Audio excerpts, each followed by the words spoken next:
Hello,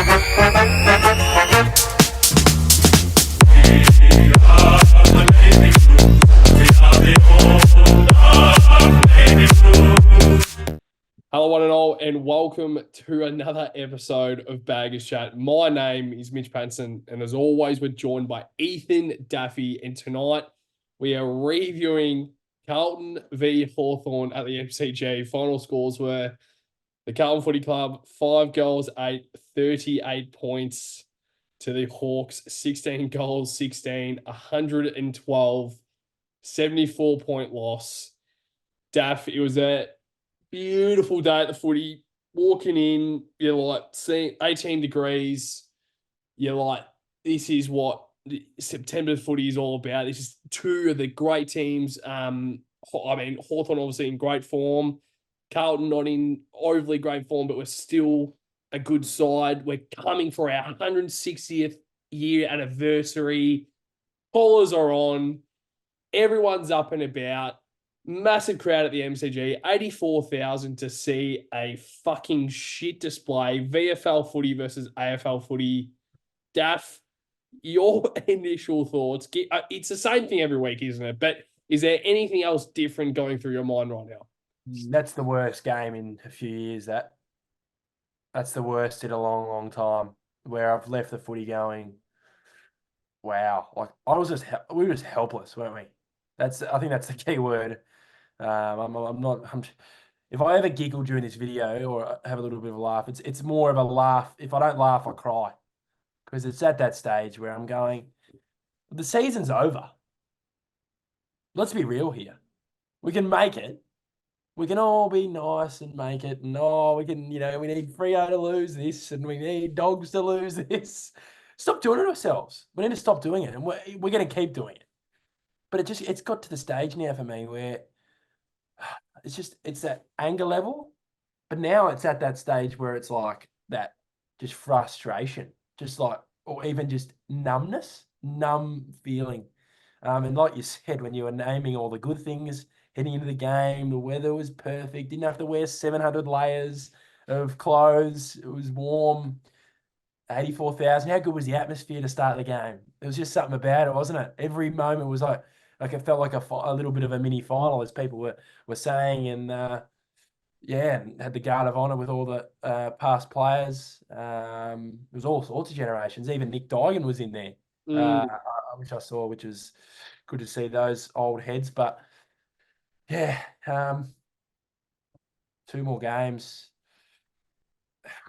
If I hear anyone say, "Oh, we'll just knock West Coast off," they're in better form than we are. They're in better form than we are, and we're going to have to head over there. So, yeah, really frustrating day at the office, Patto. I'm not really sure what we do. And, the injury front is... I'm not sure we're going to have enough players to field a team next week. Are you free next Sunday to fly over? Seriously, at this point, I might be free, but I'll try and make myself not free. It's got to that point. Whoever's going, if anyone's listening, if anyone is going to that game and have just decided to go, it's like, good on you, but Jesus Christ. I'm more asking if you're free to play, mate, because I reckon you would have more of a chance to play than. Oh God! Well, me, you, and Jordan Boyd combined for 0. I know, but that's almost not even Boyd's fault. It's almost got to a point where why is he playing? Exactly. After that, it's actually not his fault. I couldn't believe it. I thought my app was glitched. I checked it an hour ago. My old man goes, "Is this real?" 60 minutes, but yeah. What can you say, Patto? When you said about how you saw Nick Duigan in the I guess the generations of the players, it was 20 minutes before the game, then they started to walk out, then they kind of panned on to all the players, and then I don't know why, but Josh DeLuca just Yeah, Where's what the hell? and I'm like, Josh DeLuca, what's he doing? He played half a year at Carlton. Yeah, it was like, what's going on there? But number 47 when he kicked that the match winner against the Gold Coast, well, not really a match winner, but he kicked a goal against the Gold Coast Suns one. Oh mate, God, happy days back then in 2019. Fuck me, but yeah, I think we probably both want to talk about anything else other than in the actual game, but of course we both have a duty to come on and obviously speak about the game. So we just got a few key points here, Daffy Boy, that I've written down, and then I'll obviously throw straight to you before we get into some injuries and obviously some other conversations throughout the episode. But the first thing that I've written down, and it's been in my mind, it's been on my mind for, I mean, obviously all day, but obviously the past few weeks, and it's the biggest waste of a season in AFL history. I can't think of the last team that's kind of been second on the ladder in round 19 and now outside the 8, 4 rounds later in round 22. That is unbelievable. That's an unbelievable stat. I would love to know what when the last time that was even close to happening, because I mean obviously it's been a very tight season all year round, but Yeah. for us to be second and to drop down to 9th on the ladder in round 22, it's unbelievable. But I've said it almost every review episode. That quarter time huddle against the GWS Giants needs to be examined of what was said, because even that first quarter was a great start. And yes, we started well. Maybe it was through that week what really happened, because I think we've always kind of started well. We also started well, or somewhat well today. And there just needs to be, that's why we speak about, we want to be a fly on the wall for these sort of conversations, because I think we would love to know what was said, and I guess the changes, and there was a bit of conversation going to so Ash Hansen obviously was kind of linked to West Coast as a coach, and I don't know if this is true, and I don't know if this is fact, but I just wanted to bring it up. Ash Hansen is obviously the type of coach that would coach from the box, and Michael Voss will be on ground level. And I think that's a really good combination. But what I'm hearing is Ash Hansen isn't having as much impact, because the club has actually said, because he might be linked to West Coast as their new senior coach, that combination, Michael Voss needs to have more ownership, more than Ash Hansen. And I think if the whole year it was more Ash Hansen having siding of the whole ground, and his coaching from the box was more evident than what it has been the past 5 weeks, that needs to have some conversation as well, because there obviously has been something that has changed dramatically. And hearing that today, and I don't know if there will be a report coming in the next few days. This is just completely what I've been hearing from my sources. But if that is true, that is nuts. Because if that happened in round 16, round 17, and obviously round 8, like round 17 was when we lost to the Giants, and that's when it all kind of started. That needs examined as well. And obviously the last thing that I'll say before I throw to you, Daft Boy, is it's all mental. We can speak about the coaching. People are already calling for Michael Voss's head, which is astounding. But yeah, I think we have the talent by far. I think we have shown that we are one of the best teams in the competition up until round 17, and it's just, we are so frustrated as to what has happened and why this fall off has happened right now in round 22. But Daff, I guess your key points, and obviously touch on some of the points mentioned just then, but also anything kind of going through your head before we move on to some other stuff. What's kind of going through your head right now? No, I think those points are really good. I was talking about it before we recorded, and just been talking to different people and here and there, or whoever I'm talking to. And yeah, it's just that key word of waste. It's just a waste of a year. And that kind of started to sink in about halfway through that third quarter. I'm going, our season's almost done here. Our next game, we're almost at that point where it's like, oh my God, our next game's going to be in March. Like, that's scary. Like, how bad is that break when you've had a shit finish to a year? Because I think we've had a good year. Oh, I seriously do think we've had a good year. And people will laugh at us and laugh at me for saying that. But we have, and we've just let it slip in the last 6 weeks. And I know that's a long period of time, Pato, but you can't play that well for a long enough time. We were 4-0, had a bit of a weird patch. Win, loss, win, loss, win, loss. And then we won 6 in a row or 5 in a row, and that really the best patch of the year. That's enough games to show, like you said, that we have the talent. We have the talent in the team. So, yeah, it is all mental. And on that, on the whole Ash Hansen thing, yeah, it's calling for coaches' heads and stuff like that. I think it's almost I think questions have to be asked. I'm starting to get a little bit worried of his ability to, I don't know, tactically fix our game when it's not working and it's not on our terms. Michael In Voss, game, yes, and also over a period of time where we still haven't figured out what we're doing wrong. So it's interesting, and like you said with the Ash Hansen stuff, if that's true, it's a very weird dynamic. I still think it's a very weird dynamic. Full stop. That I feel like Ash Hansen probably has more things in his repertoire than Michael Voss has. so that's exactly what I'm saying. So, That's why I'm getting worried. but I think that's why the combination works well, and that's why I think Michael Voss is a great. Like, if you're Yeah, looking at Michael Voss as person. He's a like a speaker for you, person. Yeah. yeah.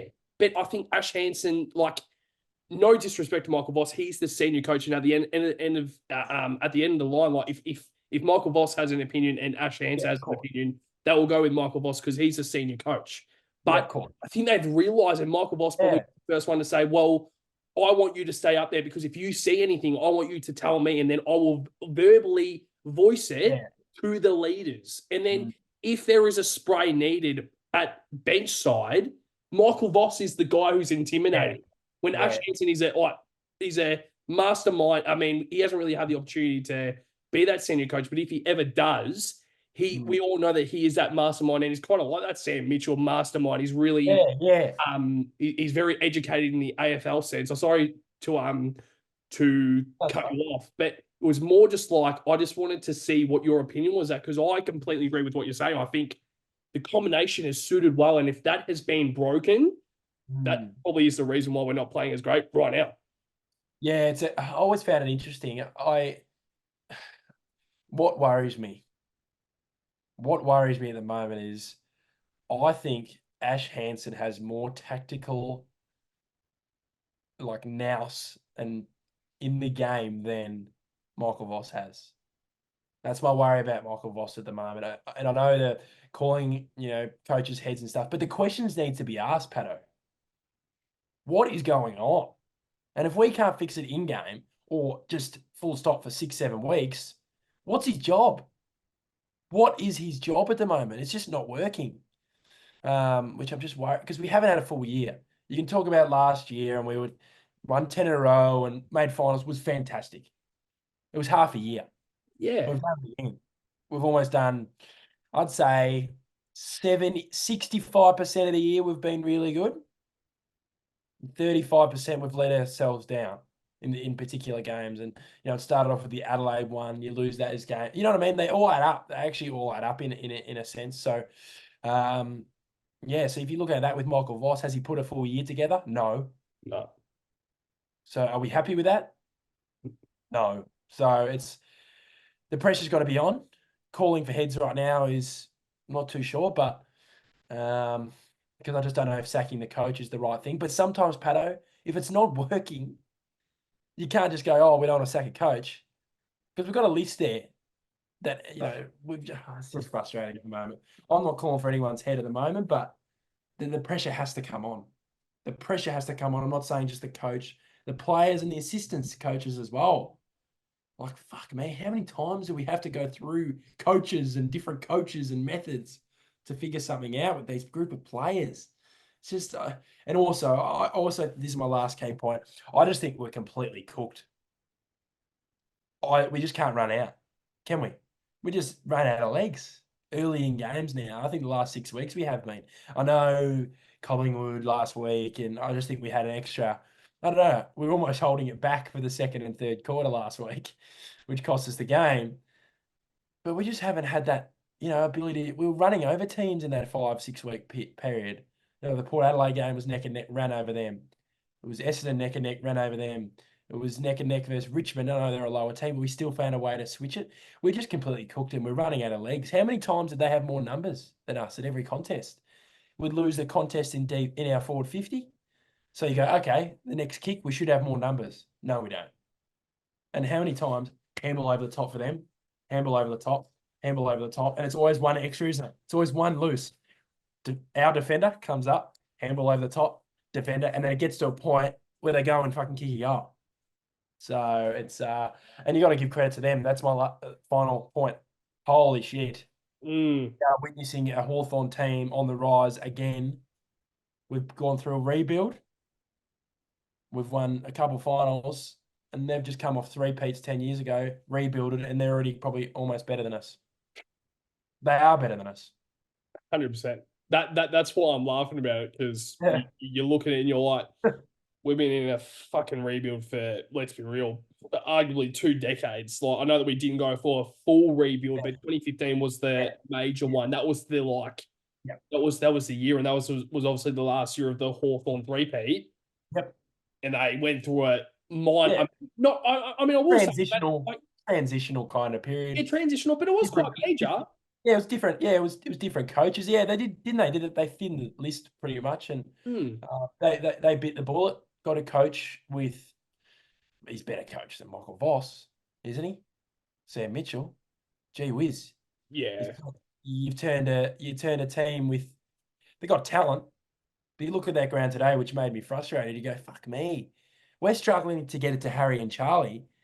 They're finding ways for bloody Gunston, who's 50 years old, to have an impact on the game. It's not that hard. So I don't reckon it's even personnel at the moment. But talent can take you so far, but that team connection the last 6 weeks has just been horrendous. Absolutely. There's second guessing. They don't know what each other are doing. 2 guys go for the same bloke on a tackle. 1 guy gets out the back. They get a ball. They look straight back. When we've got one-on-ones up forward, they slow the ball down. When we're supposed to go fast, when we're supposed to go slow, they go fast. It's the start of last year again. It's exactly the same. We scored 38 points. 38. It's just. We scored 38 points in 38. In one of the 23 at quarter time. 15 after quarter time. That's back to what you said about Sam Mitchell and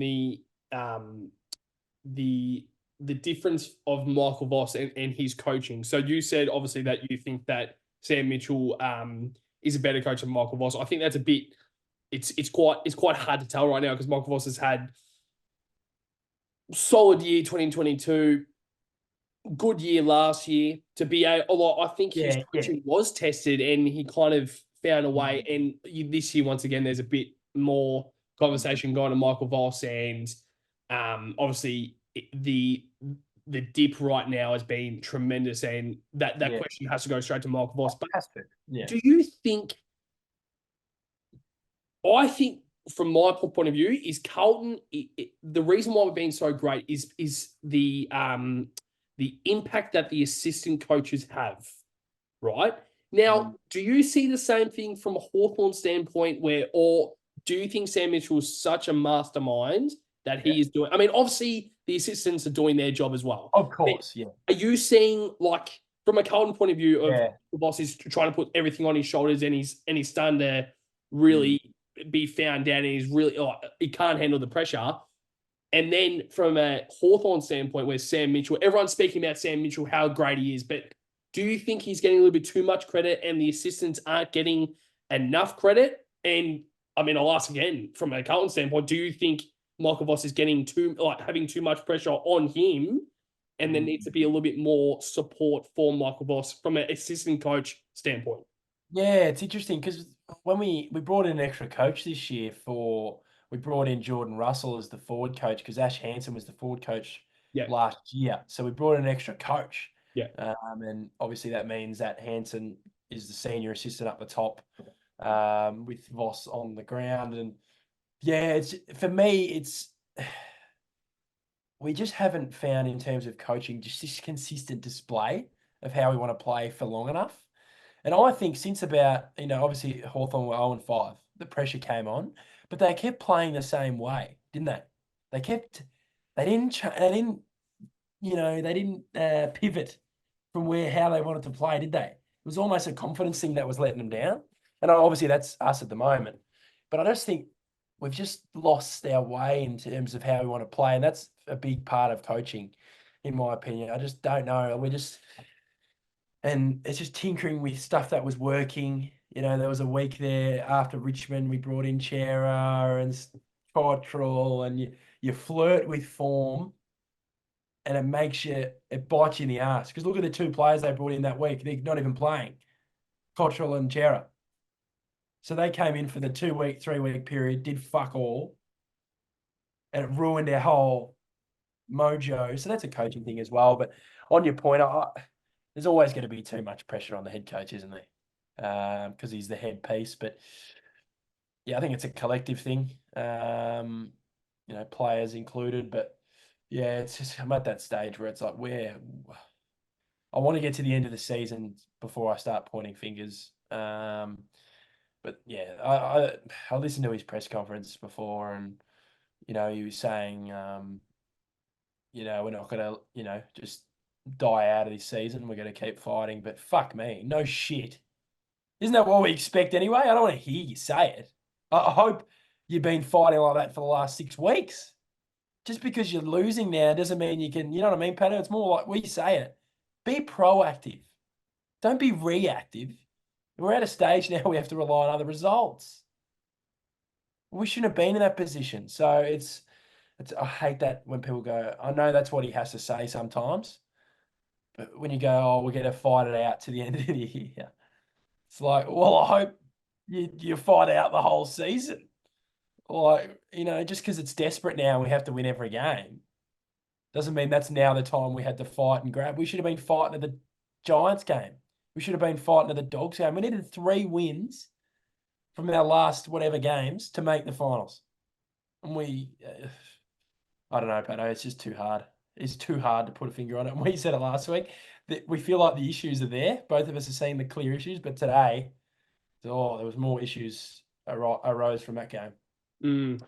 That's my question about the press conferences from a Michael Voss standpoint to other coaches, and I feel like I have too much of an opinion on this, and I really search for small things, and I search for like from a supporter point of view, I want to see the people who are actually controlling the result have the same emotion that we do. Yeah. But whenever I hear, he didn't say it today, thankfully, but I can't fault the effort.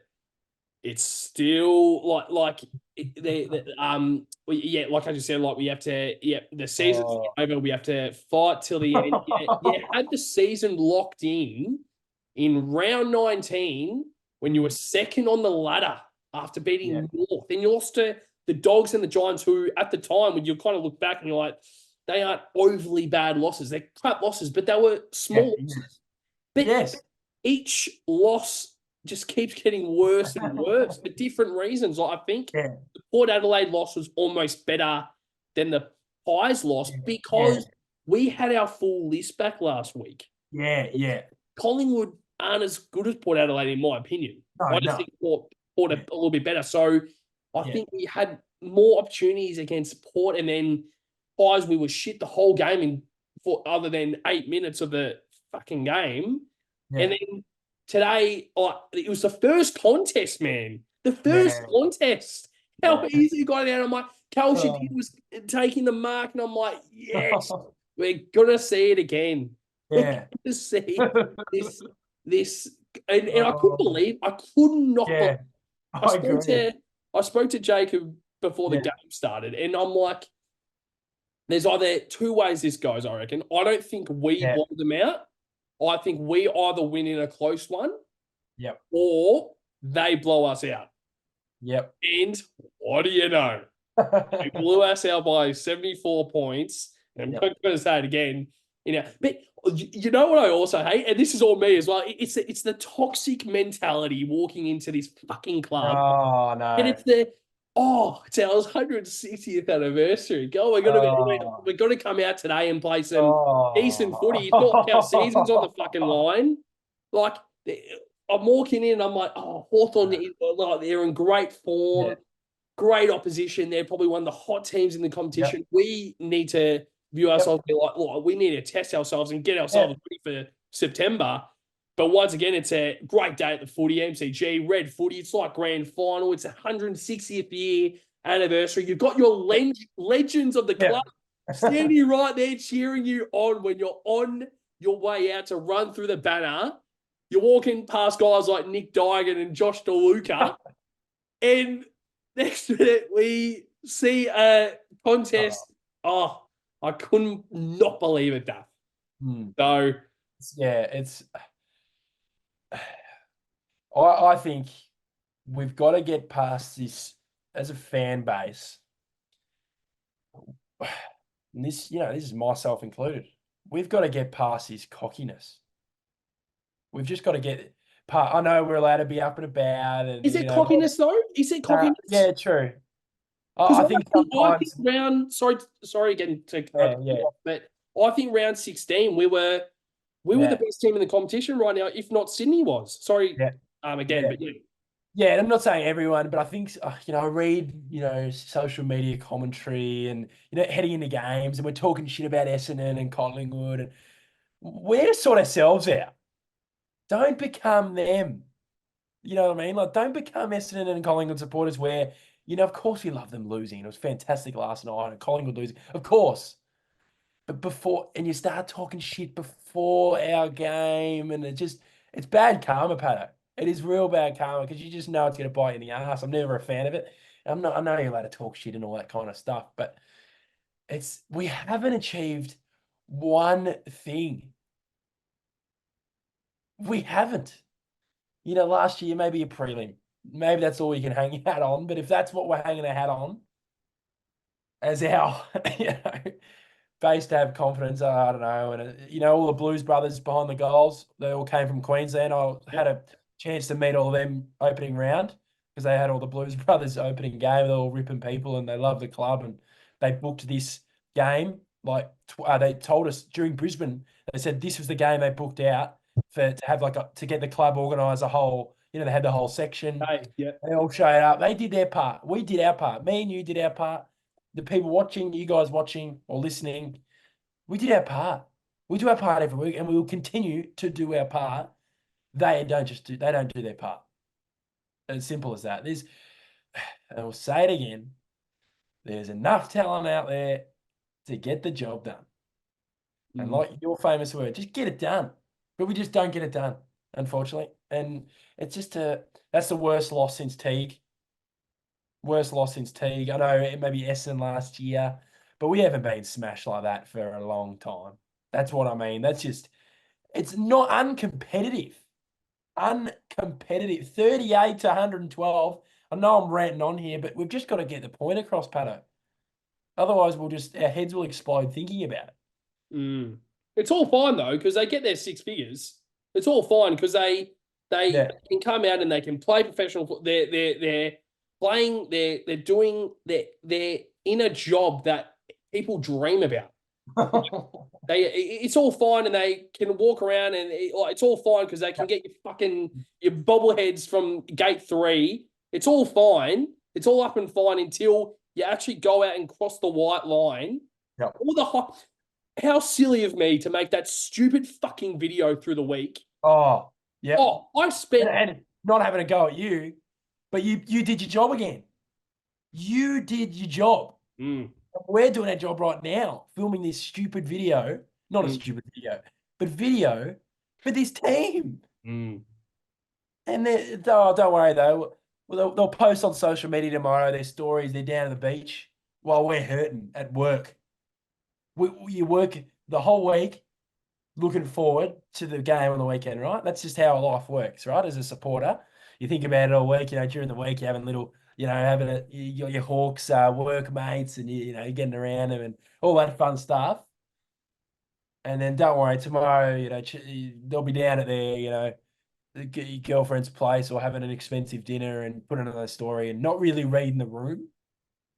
Yeah. They read the room, don't they? Yeah. And I think I always remember, might have been after the loss to Collingwood, the 2022. I don't know who posted this, but it was the day after, and they're having a laugh. I don't know who it was. I can't name. I don't know, but it might have been 1 or 2 days later, and it's all right though.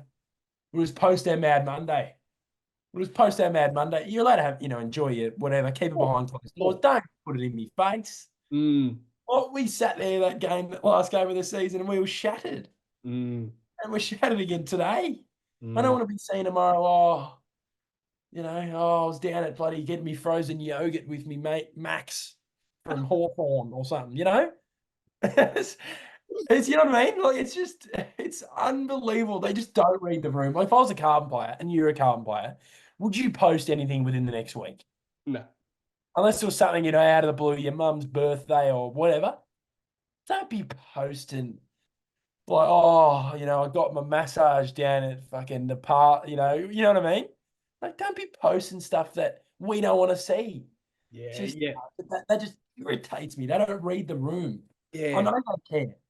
I know they care, and they're always going to care. But that is it enough level of care? Is it our level of care? I'm not too sure.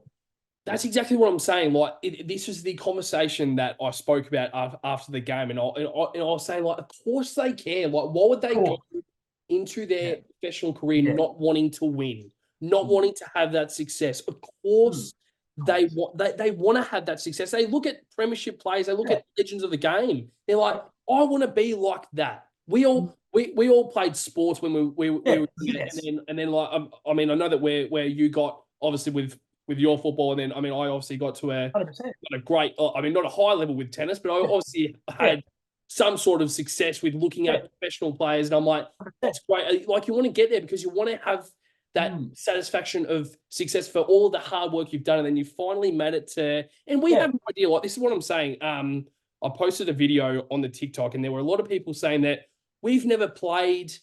Yeah. Well, I'm like, I mean, I understand that. Or like, I completely agree. I understand that, but we are at a point in our lives where we are 20. I'm 23. You're 22. We have been watching this for over 2 decades. I mean, not over 2 decades. We've been watching it for most of our lives. Yeah. We pay our hard-earned money. Yes. Well, I am sitting in my seat today, and I'm like, I'm paying money, and I feel like it's always going to be the same thing, because I know that the year after I'll be paying my membership once again. I'll be spending hundreds and hundreds of dollars towards the club, because I know that this is what they're like. I'm comfortable in this. I know that this is exactly what I want to do, and I will never ever. But I feel like it has to come to the point of members have to say, you know what? Fuck this. I'm not spending. I mean, we're not going to say how much our memberships are, but I don't blame them. I wouldn't blame anyone. Yeah, and we kind of know. Like, I mean, I'm sure all members kind of know that around the ballpark of what we all kind of pay for a member, and for people. I mean, we're obviously quite fortunate that we are able to pay that and not have to. But there's people who fucking like worry about this shit, and they're like, I can't pay this year because you guys aren't fucking. And it's a very. I don't want to be overly, because like it's a very sensitive topic, and it's a very personal topic, but. It gets to a point where I'm like, I don't think they actually know how much it really means.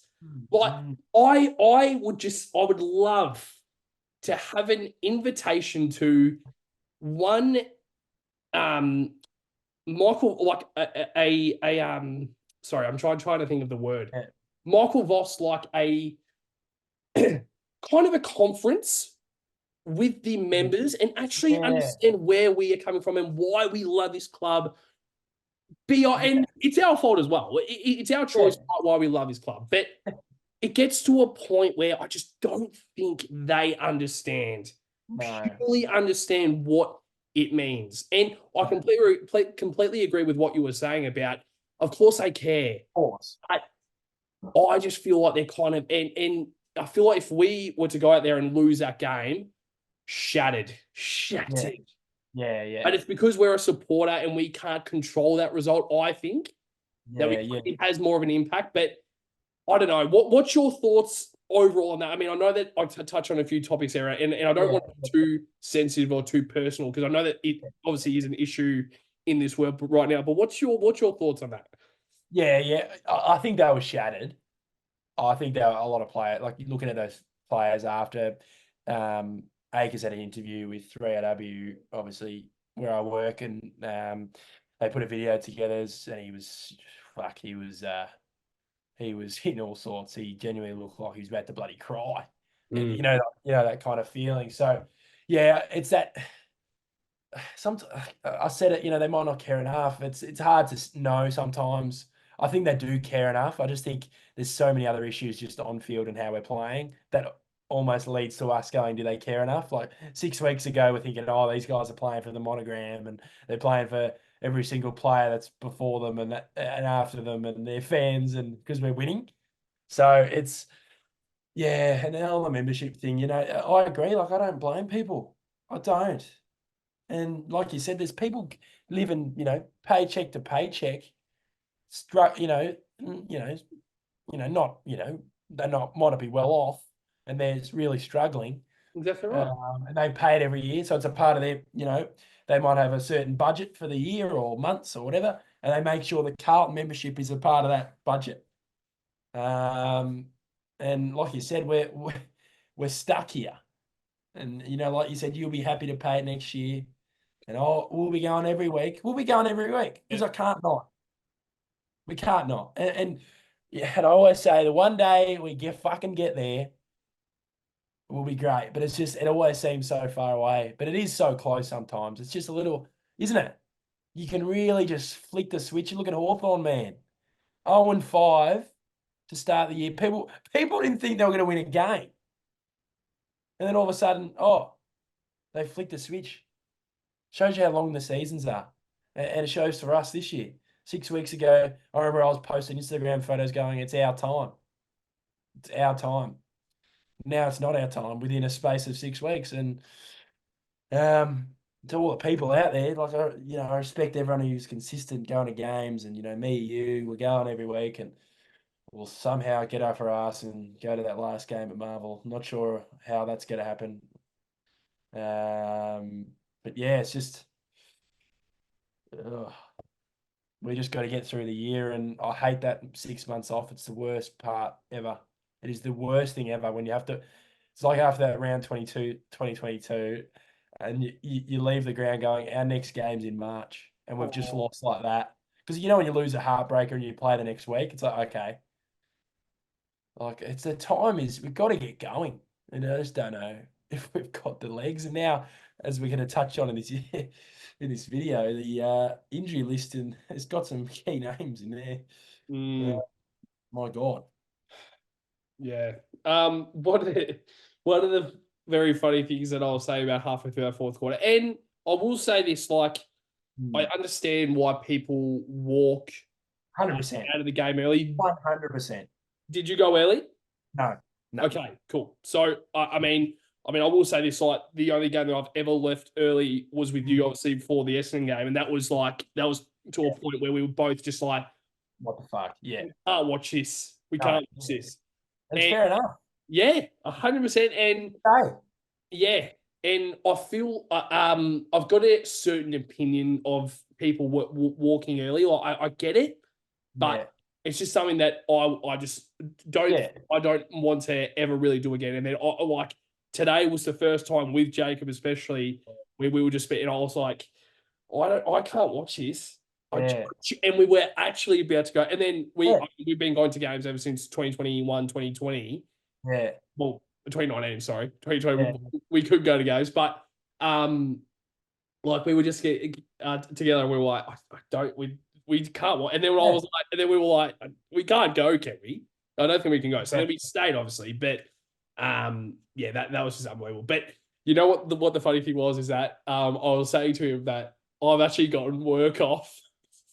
I was meant to be working the last Sunday, round 24, and I've gotten work off to watch Carlton v St Kilda. So I was meant to be working. I was meant to be working on game 1, game 3. Obviously, wasn't able to watch the Carlton game because I think we play 3:20 on the Sunday, and I'm like, Yeah. that's a game that I want to go to. So I'm like, I contacted work. Yeah. I'm like, sorry, I can't make the last round. I want to try and go to a Carlton game. And what do you know? I was there today, and I'm like, I almost would rather work at this point. Would almost rather work. Yeah, I took work off today. Or I was supposed to work at the game, Yeah, but I took work off so I could just, yeah. go to the See? footy. But yeah, that looking at it now with the Saints game, that could be a very interesting afternoon Ooh. of how the season. Like if we lose next week, we're probably done, aren't we? Oh, we will be done 100% next week. Yeah, if we lose and the way we're playing. But yeah, it's just that'll be a very interesting and intriguing final day. It could be absolutely dead in that stadium.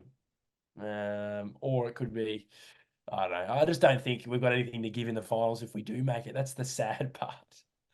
That is the sad part because we'll play an away final if we make it. Away elimination, probably.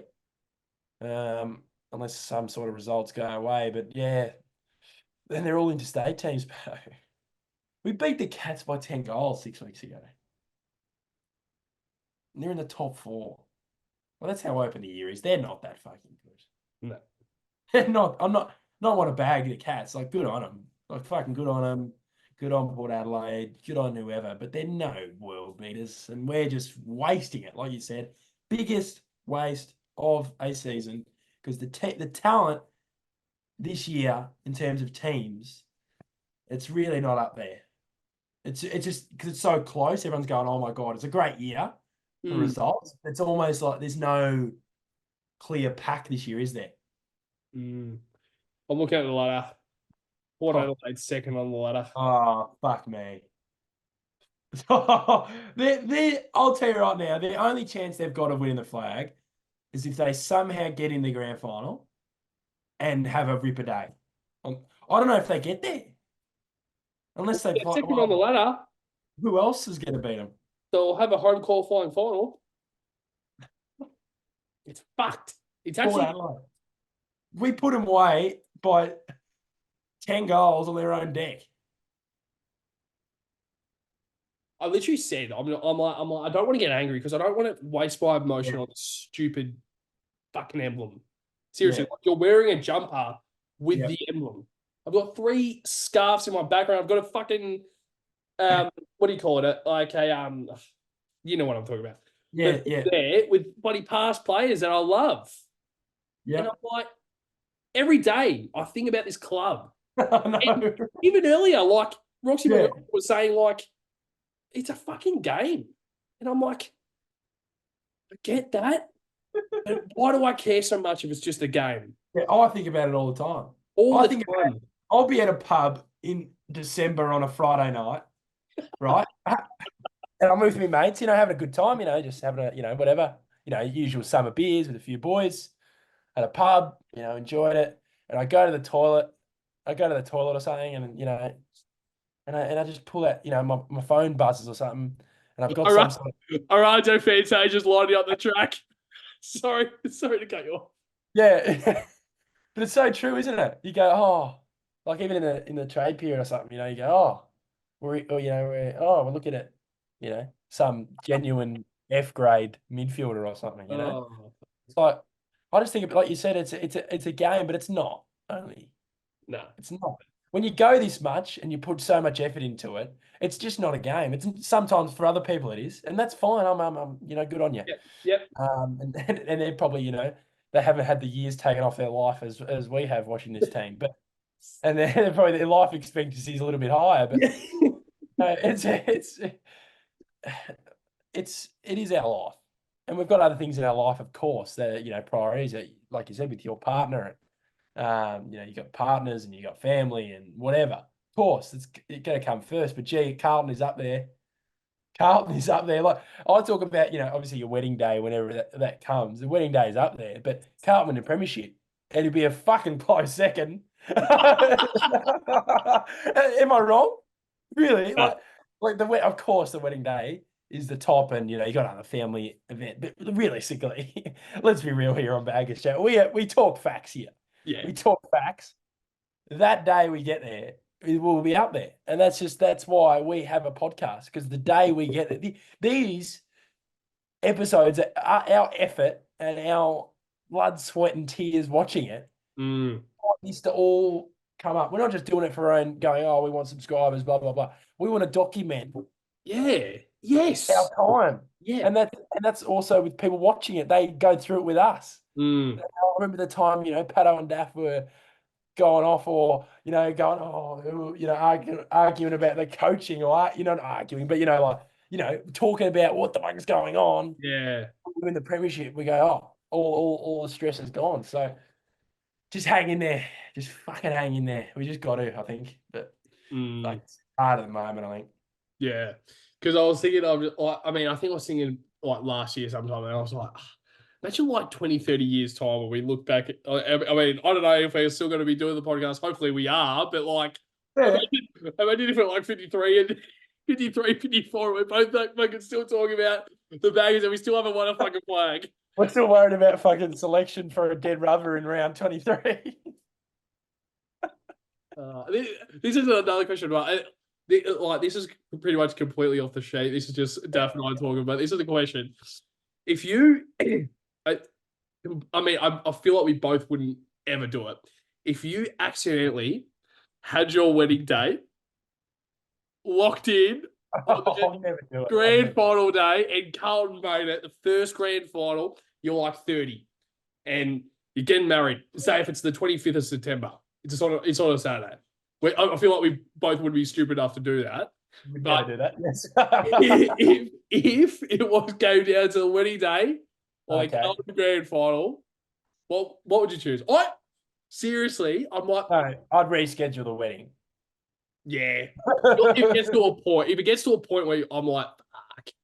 Yeah, it's a tough question, but like you said before, I'd never be stupid enough. I wouldn't even do it anywhere near September. I'd just do it. I wouldn't even be like, I'd give myself a month leeway in case they make a grand final in December. It's an interesting topic, but yeah, the topics we're talking about now, we're going to just try and get through an episode here. Yeah, we've had 7 weeks of saying the same stuff, so we've got to mix it up somehow. Well, probably the second last thing that we're touching before. I mean, obviously these segments that we only have a few written down, but obviously the injuries and then obviously the bag of the game votes. But we'll touch on the injuries, Daff, and this is just from today. So Lockie Fogarty, shoulder injury, which is unbelievable to see that with how that happened. Jordan Boyd with an adductor injury. That's also a very, very stiff injury. And obviously, Michael Voss said to him that he had to stay out there. I know that he was in a lot of pain, and it's obviously a very painful injury. So for him to even be out there was obviously showed the heart and determination, if you can really call it that, that he really showed, or if he was just kind of forced to be out there. Charlie Curnow ankle injury. A mate texted me from work saying, no Curnow, no Carlton. I'm like, God, if you look at that. I mean, when that injury happened, but I mean, obviously there was a hell of a lot of other injuries and issues throughout the game. Adam Sard, hamstring injury. And last but certainly not least, the guy who will not be in Navy Blue next year, and it is Jack Martin with his 143rd hamstring injury of the past from the past 3 years, Daff. So your thoughts on those 5, and to touch on another conversation of Andrew Russell obviously coming to a retirement at the end of the season. I know that we've touched on it a little bit already, but it was a little bit funny how it kind of all came out 3 or 4 days before this game, and he probably didn't wait to the end of the season. That's all kind of funny. And of course, that came out, and of course, we have another 2 hamstring injuries added to the list from the game today. But your thoughts, Staff, on those injuries, but also obviously Andrew Russell, if you have anything else more to touch on that. Yeah, we're falling down like flies, aren't we? Holy shit. Could you get the afternoon even worse? And these it's like the cherry on top, or the stomp on your face while you're already down on the ground falling over. But yeah, I just knew when Martin ran into Fogarty something was going to go down there. He went so hard for the ball, Martin. He didn't need to do it. I think that sometimes with those players where they get a lot of injuries and they almost go a little bit too hard and they actually hurt themselves doing it.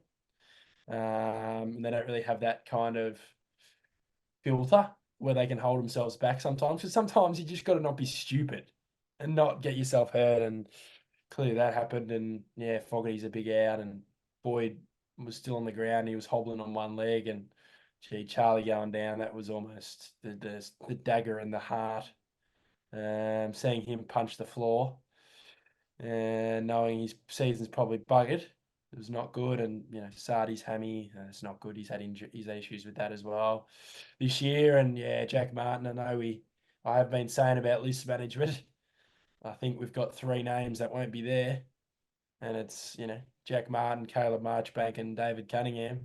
They will not be at Carlton next season, and if we hold on to them, we're wasting time.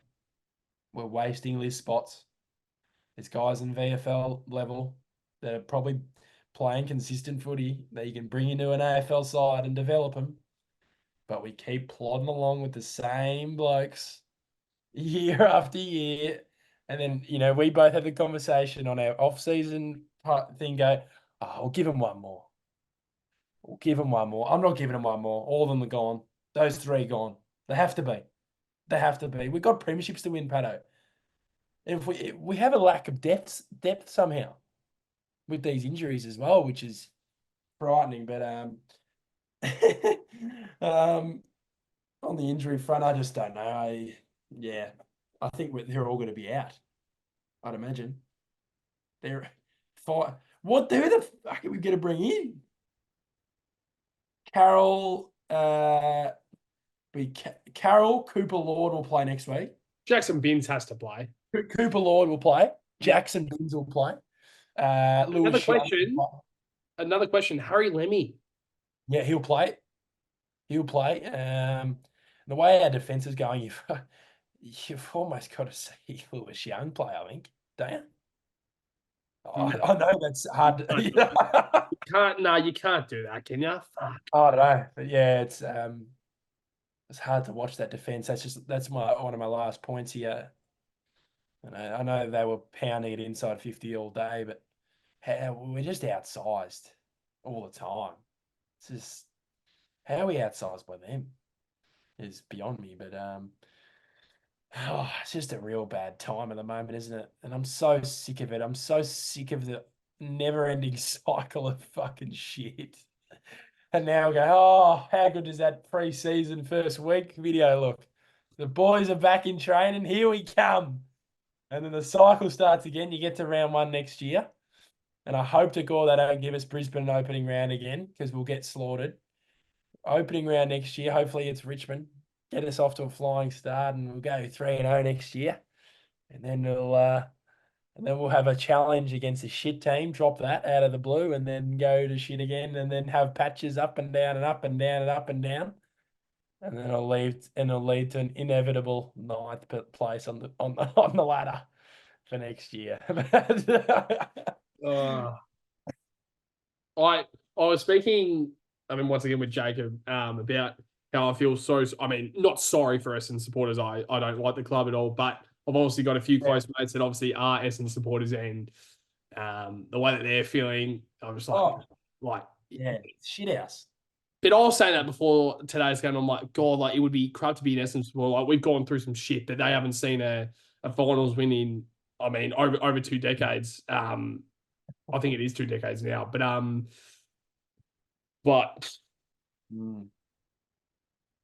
it's frustrating. It's actually, and also how Michael Voss mentions in the press conference, we don't really like to use the word frustrating.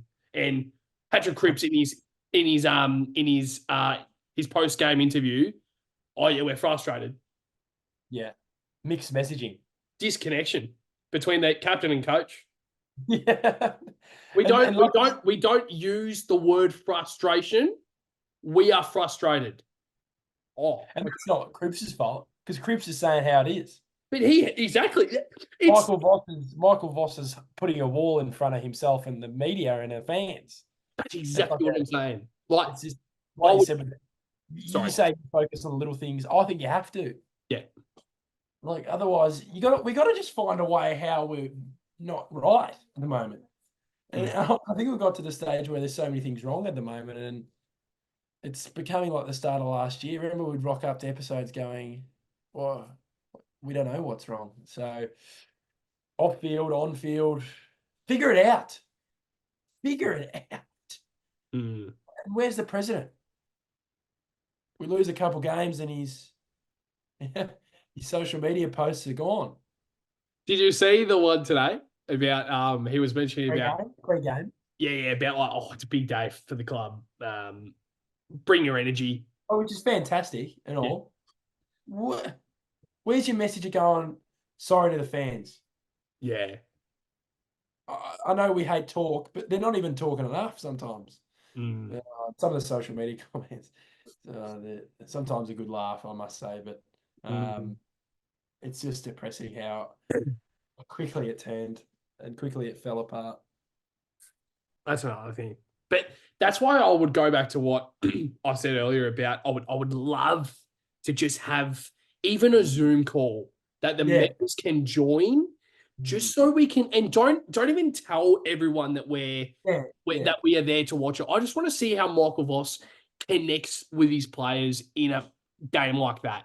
Well, I was just wondering at halftime. I'm wondering if right now if we're seeing a bit of like an Adam Kingsley sort of spray.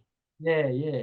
But then I'm like, in the first 20 seconds of the third quarter, I'm like, what has changed? What do they say? I don't know what they're saying. I would love to know. Clearly, if they're saying the right thing, clearly the players are just not doing anything. I think the one major thing, I just think we're stuffed.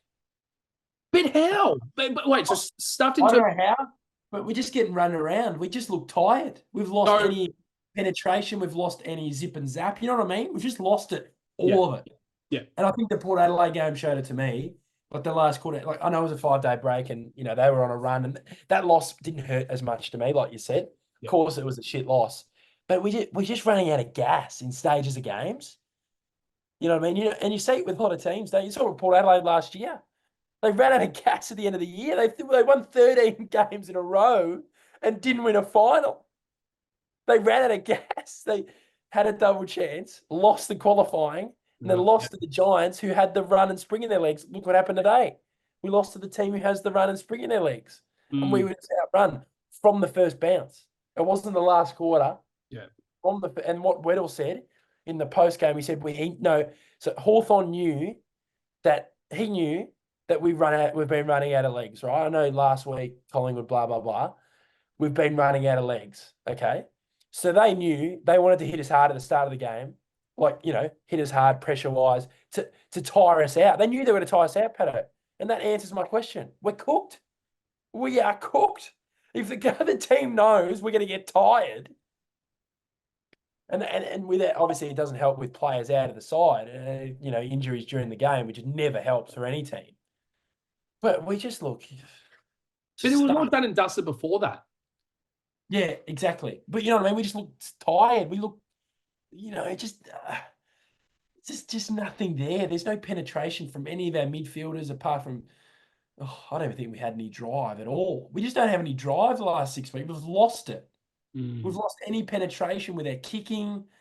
It's just our ball movement and speed with ball in hand is just gone, completely gone. And I think we just have to target that in the trade period or draft as well.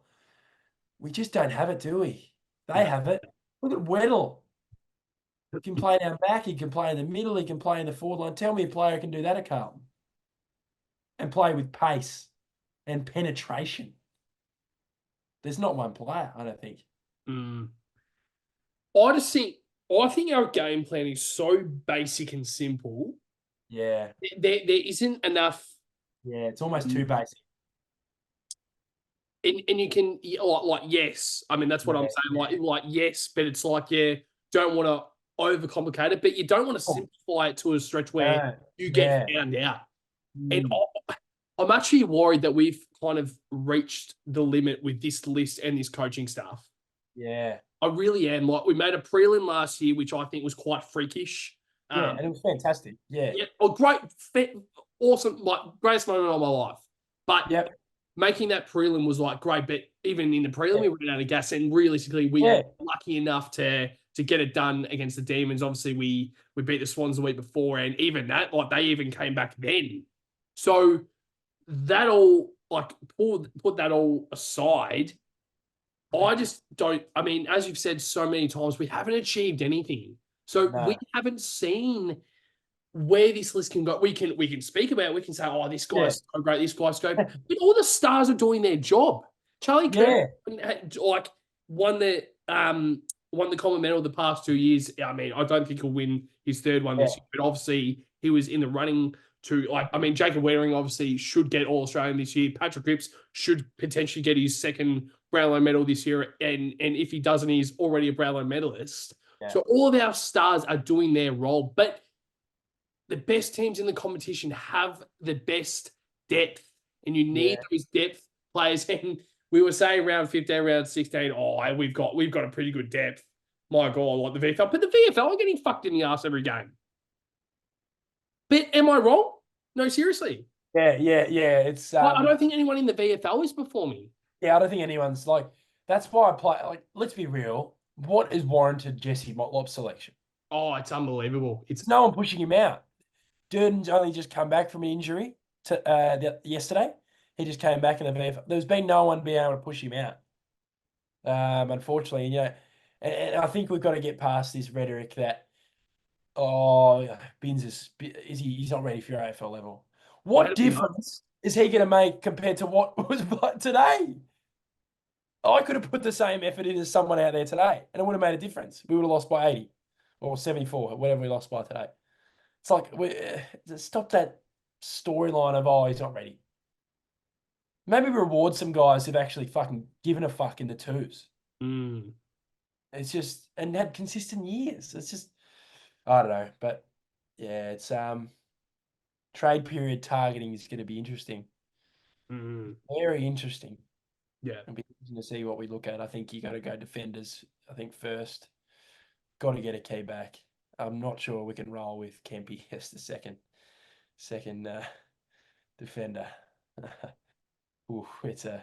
Oh, you know who I thought was actually okay down back today, and he took like 10 grabs. Lockie Cowan. Yeah. Fuck yeah.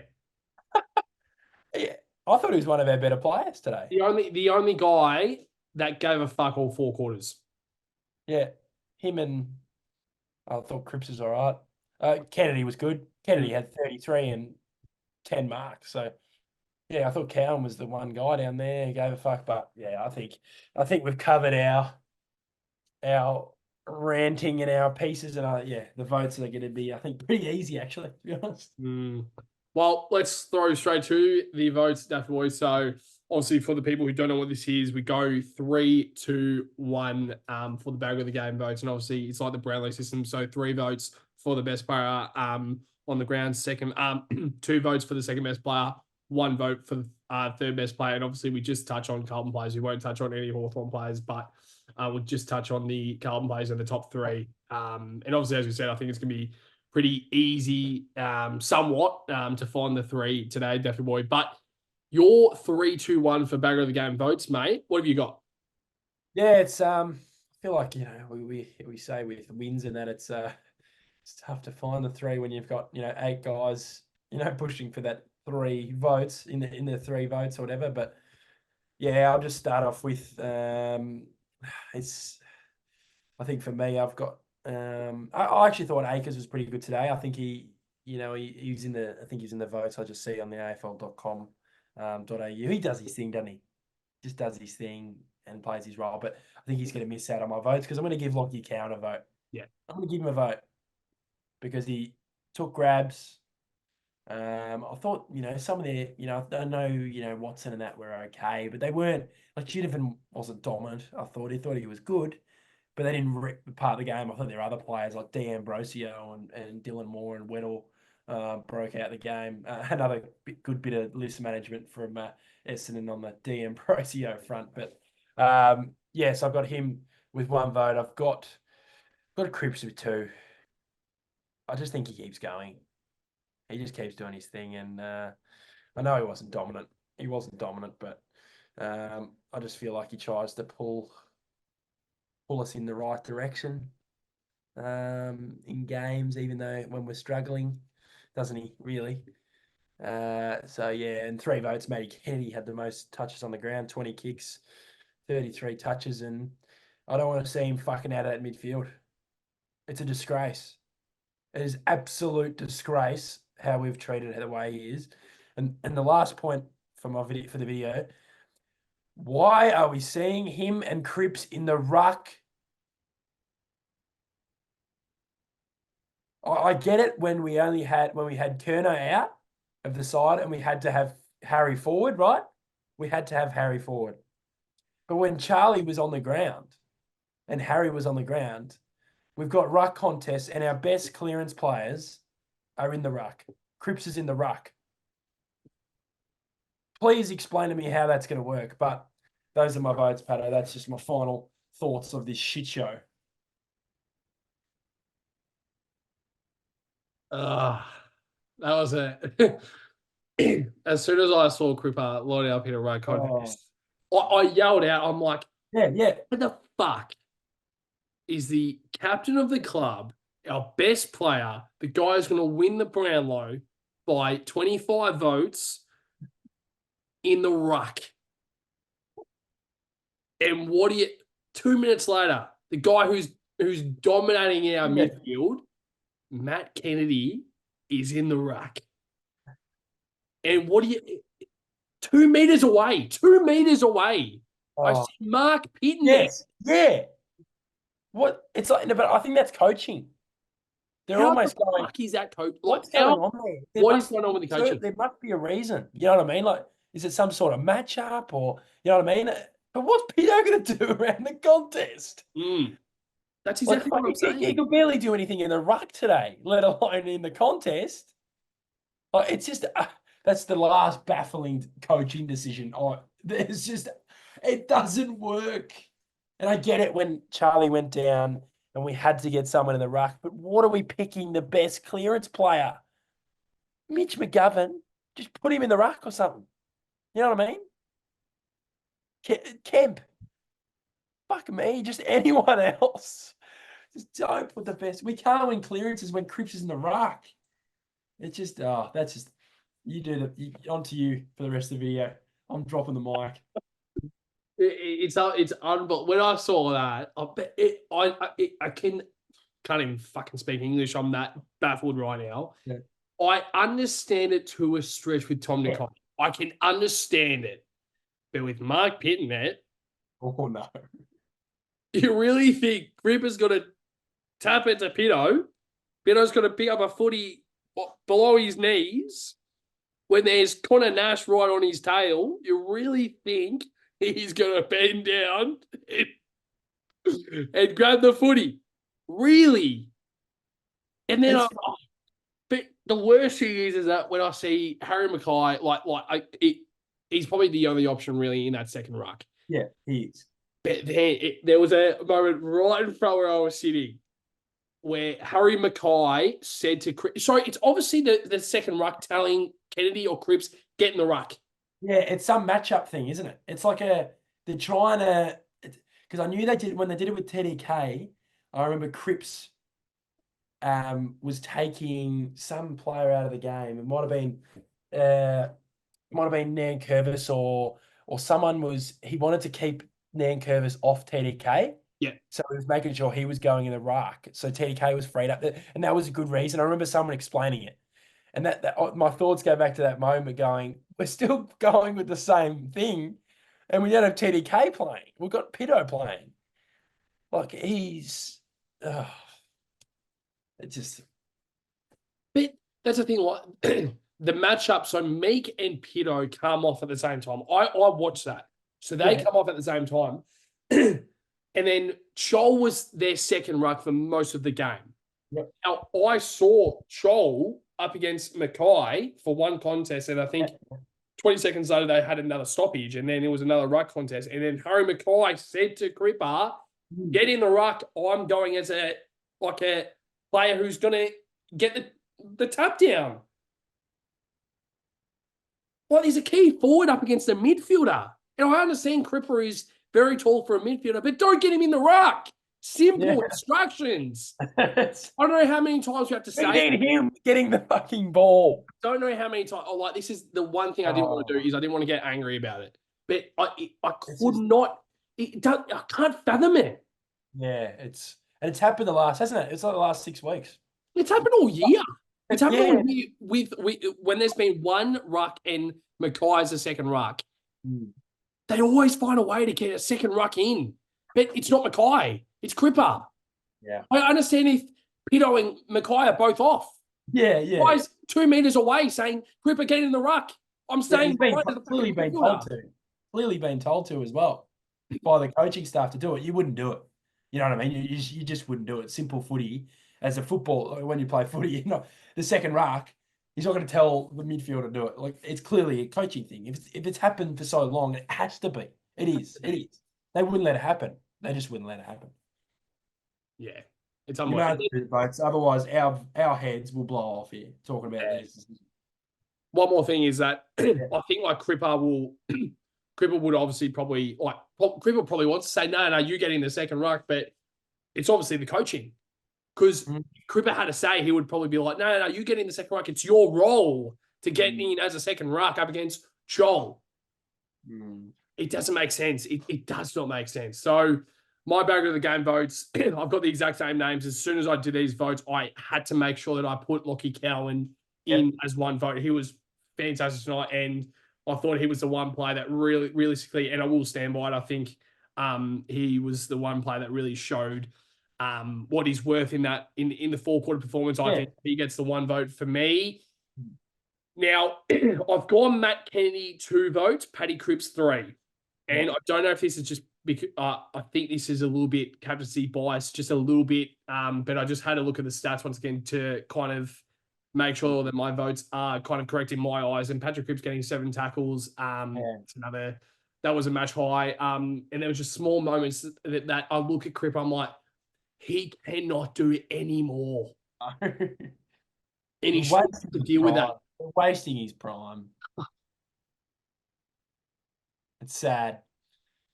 His prime's still got a few years left in him, thank fuck, because he's a good player. But I don't want to get to the stage where he's 35 and we have him on a flag. Like, fuck me. Are we really going to do that again with our players?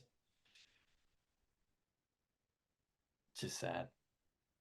Yeah, it really is. But yeah, this is, we're at a point in time where, of course, we are still a solid side. Like, we probably would rather be 9th on the ladder than 18th on the ladder, but we're just at a point in time where we thought we were past the shit. We really did. And we thought when we were sitting 11-4 halfway through the season, we were like, this is why we support this club. We've been through so much shit and we've been able to stick thin with these players. And then as soon as there's a bit of one loss and a bit of doubt, the media gets on your back saying, oh, are they the real deal? Finally, have they been returned? And as soon as the media gets in their heads, it's all between the ears. It is mental. That's the only thing I can say. Like, you can say coaching, you can say players, you can say depth, you can say game management on the field, you can say decisions on the field. That all is fine, but you can't tell me that the talent is not there. The talent is there, and you can't tell me that the coaching isn't there either. Vossi got them to a prelim final last year in one of the great coaching performances, and he got us to second on the ladder for the majority of the season, up until round 19. And now we're 9th on the ladder. Yeah. It's bad. It's bad, isn't it? Oh, I think that's a perfect way to conclude the whole outlook of the current situation. He has got us to a point where we were second, 2 games clear. It's almost up to the players to continue that role, and they haven't really continued, have they? So, yeah, that West Coast preview is going to be, I'm probably going to be tipping them. Just a little bit of a sneak peek. We ready to wrap it up? Yep. Is there anything else that you want to touch on? We keep going, I guess. Um, the season review might come a bit quicker than we first thought. And another positive, I guess, is didn't have September holidays booked. I think you almost start getting them booked about when are we playing the Eagles next week? 4:40. Probably about 7 o'clock next week. I reckon you can head on to webjet.com.au and book your one-way flights somewhere. It's a good way to wrap it up. Looking at the ladder, just another thing of so many opportunities. So many opportunities. Set ourselves up so well. Yeah, it does. It does. We had all the hard games and we won all the hard games and we had the easy draw at the end of the end of the season and we fucked it up. We've slipped on the banana peel, as people would say. Yeah, very well wrapped up. But to every single blue bagger out there, I do want to say stick with them, but it's hard to say that at this point. Yeah, you're gonna have to, don't you? You kind of have to, but that's the life we've chosen, isn't it? Yeah, we did it to ourselves. 2021, when we were up and about making a fucking podcast. They're like, we did it to ourselves. And I mean, obviously, we are both very, very privileged to be in the position that we're both in now. But yeah, it's just a funny one. But to every single blue bagger out there, we love this club so much and try to let it beat you down for the week and obviously the rest of the year. Chances are that we probably won't make finals this year, but obviously there's a never say die attitude that needs to be going through this club right now, and kind of a nothing to lose mentality. And whether that changes something and potentially we slide into the 8 and we make the season worthwhile, I'm not sure. Very, very unlikely. And I think every single person who supports the AFL can see that. But yeah, there's nothing really else to really touch on. But obviously, we will show up for the preview for the Eagles when we tip the Eagles. The Schofield, the new Schofield by 43 points at Optus Stadium. And yeah, I can't even joke about it at the moment. It's just like, it's at the point in time where it's just shit. But to every single boy bagger out there, make sure to like, comment, and subscribe. We've noticed that there's been a lot of support on our review losses. So obviously this is a very shit time right now, but obviously make sure to try and give your support if you do enjoy the channel. But make sure to also get around our podcast platforms, Spotify, Google Podcasts, Apple Music as well, Amazon Music, Apple Podcasts as well. So there's a few others out there, Daffy Boy. But also support us on our socials. We're trying to post as much content throughout the week as possible. But to you, Daffy Boy, I don't even have my scarf on. I was like, you know what? Fuck this. Fair enough. But to you, Daffy Boy, it's to every single blue bagger out there. That sums it up. Up the baggers. Up the baggers.